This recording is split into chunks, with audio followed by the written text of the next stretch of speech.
All right, welcome to Talking Shop. We got a doozy of a text today. This is going to be a lot for your people. It's Matthew chapter 10. You get the very first part of verse 5, but then you jump down to verses 21 through 33. This is persecution, it's opposition, it's betrayal, death, all the things that are coming.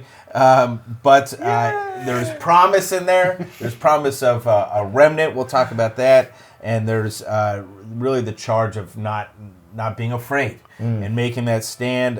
So lots of good stuff to come in this conversation. We invite you to follow along, share any of your thoughts that you might have on this text as we go through it. And take a moment to like and subscribe if you haven't done that yet. And let's get after it. Leave away. Spit out my Lord in every way, yet I'm still welcome in the arms. All right, so Matthew chapter 10, verse 5a, which is just Jesus sending them out, instructing them, and then we get into all the terrible instructions and the harsh realities. Beginning at, where are we beginning? 21 through 33. So let's just jump right into it.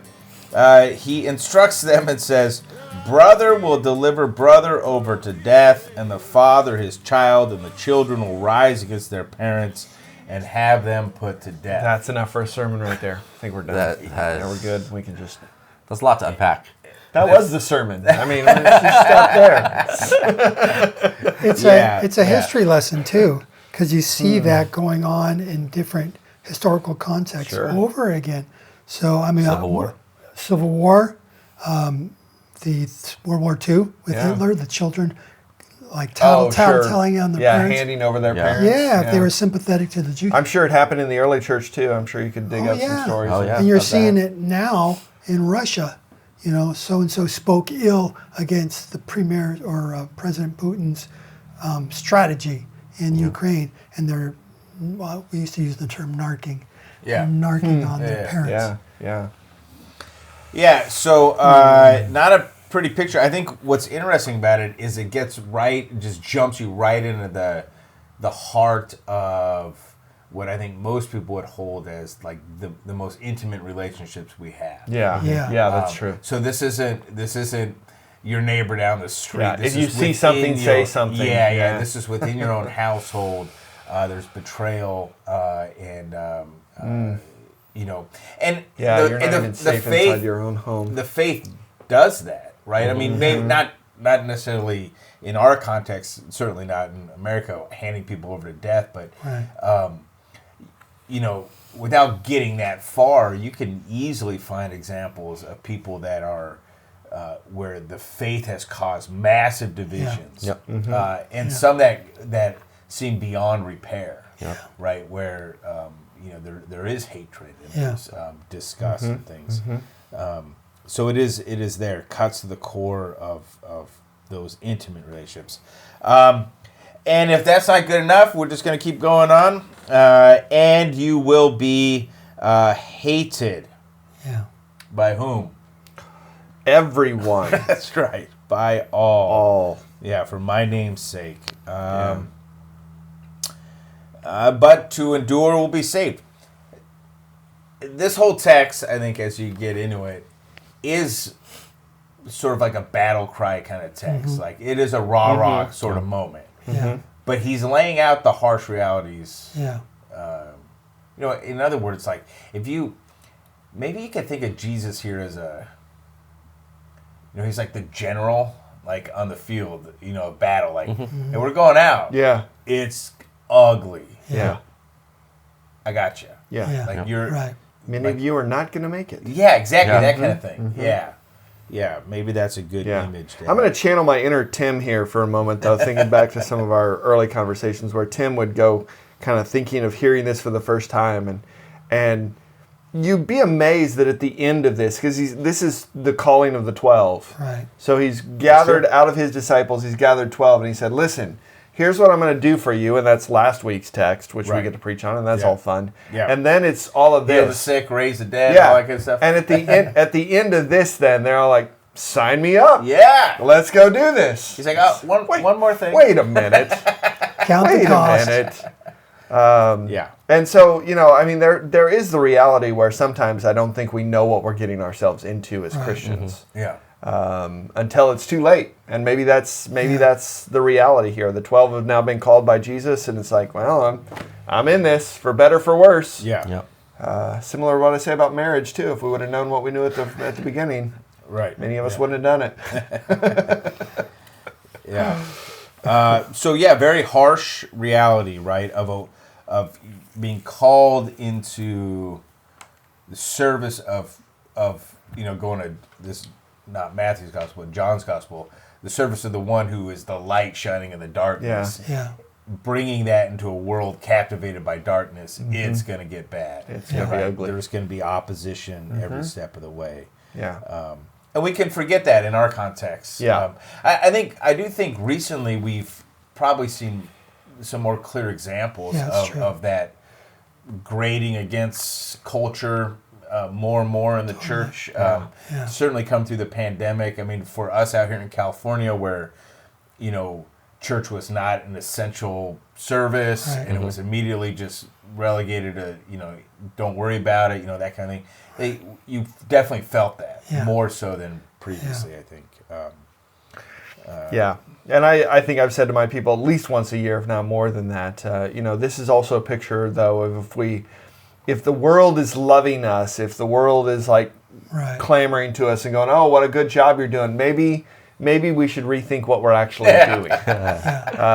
Maybe we're not doing the work that we're supposed to be doing, because if the world is in love with us, that may not be correct. You've given us As somebody said, if your preaching doesn't offend someone, maybe you're not preaching right.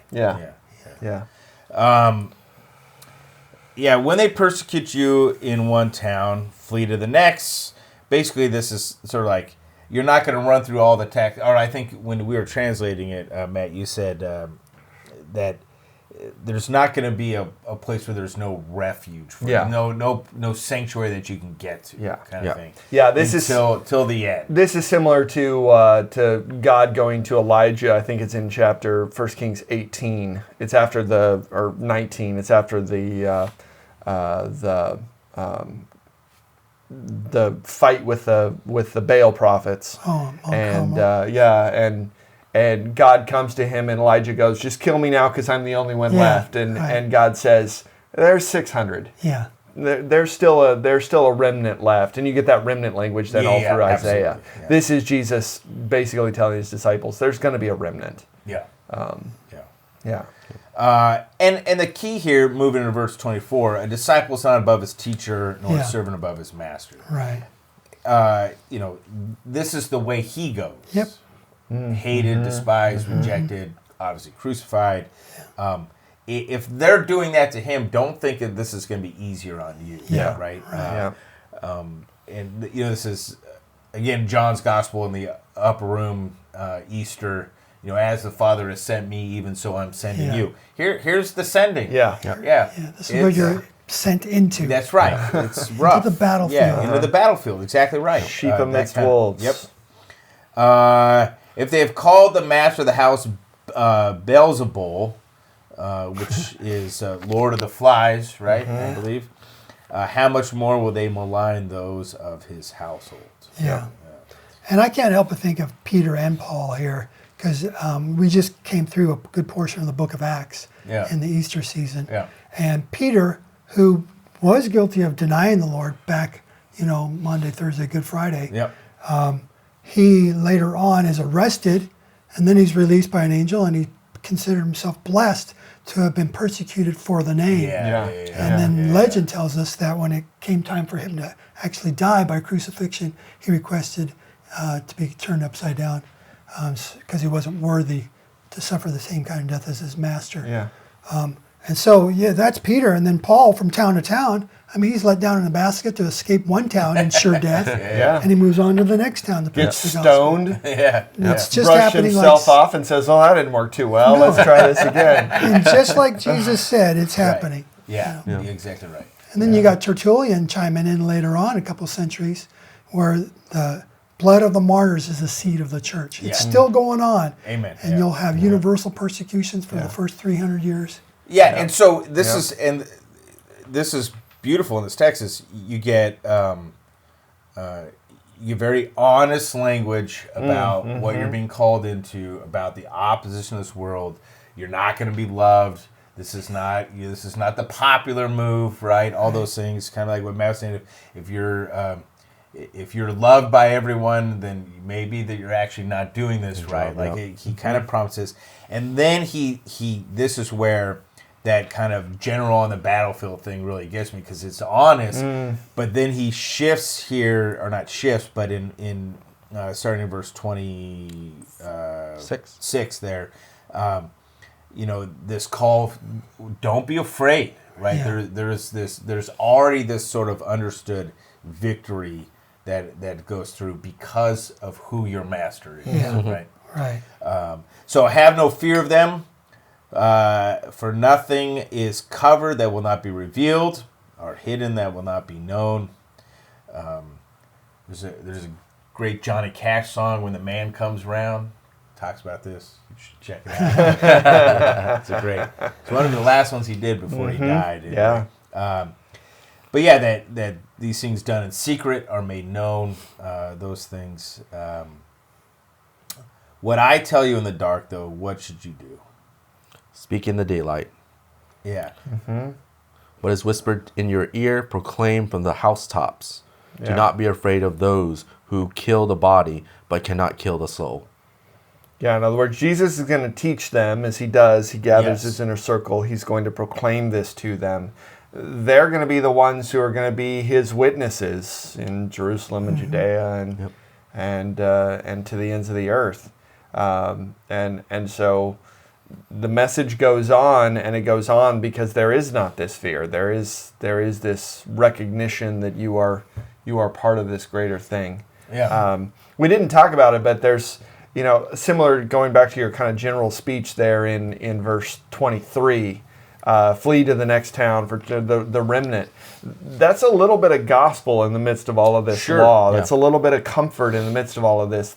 And so for our people, that church is that place of refuge. Absolutely. Right? You're tired of being persecuted by the world? Yeah. Come in and sit in these pews and fellowship with your brothers and sisters in Christ and know that this is a sanctuary, if you will. Right. Yeah, that'd be it's great. That'd be a great angle to preach on. Like this is what this is. Yeah. Because outside the walls is really hard. Yeah. And you're refed, you're strengthened, all those things. And at the same time, this message that you're hearing here, you're called to take with you That's out right. into the world around Right. you. Yep. So you can see, even from Luther's small catechism, the enemies come out in this text, because you got the world that's going to persecute you. You got the devil, who's mentioned, Beelzebul, and the one who can move people to commit murder or betray or what have you, like Judas. But then there's fear, which is our flesh. Yeah. So you got all the enemies there that Luther points out. Interesting. Yep. Yeah. Don't be afraid of those who kill the body but cannot kill the soul. Rather fear him who can destroy both soul and body in hell. And who is that? Or if our confirmands get tripped up on this all the time, they think that's the devil. Yeah, that's right. It's not the devil. Yeah. No, it's God, right? Yeah. He alone, right? So fear him. Fear him. Be afraid of him. Be in awe of him. And what does he do? He counts you more worthy than many sparrows. Yeah. So there's the... Yeah, so you get this wonderful little image about 2 sparrows sold for a penny. But he knows them. Not one sparrow falls to the ground without the part from the Father. Yeah. He is God. Yeah. And that's the way it goes. Kind of like a little bit of the end of the book of Job, where God takes him on a tour. Yeah. You know when these mount goats give birth? I do, right? All that kind of stuff, right? There's nothing outside of him and his will. But the hairs on your head are numbered, right? That's a great verse. Why would you fear any one of those? You're of more value to God than these birds or the mountain goats or these other things. Again, I think it's the text at this point is it's emboldening, right? Yeah. It's encouraging. It's Right. that sending out these disciples in the very real reality. It's not pie in the sky. It's not this is going to be easy, cakewalk, no suffering. No, it's going to be hard and opposition and all those things. Yeah. And then it kind of really highlights. You mentioned confirmation. I know this comes up in our confirmation language in the church, but he's calling for them to do what? By the end in verses 32, 33. Whoever acknowledges me before men, I will also acknowledge him before my Father in heaven. But whoever disowns me before men, I will disown him before my Father in heaven. Yeah. And we have acknowledges there. The word is homologia. It's confess. Yeah. It's to say together. Yeah, saints say, as one of my professors always remind us. Yeah, I love that language.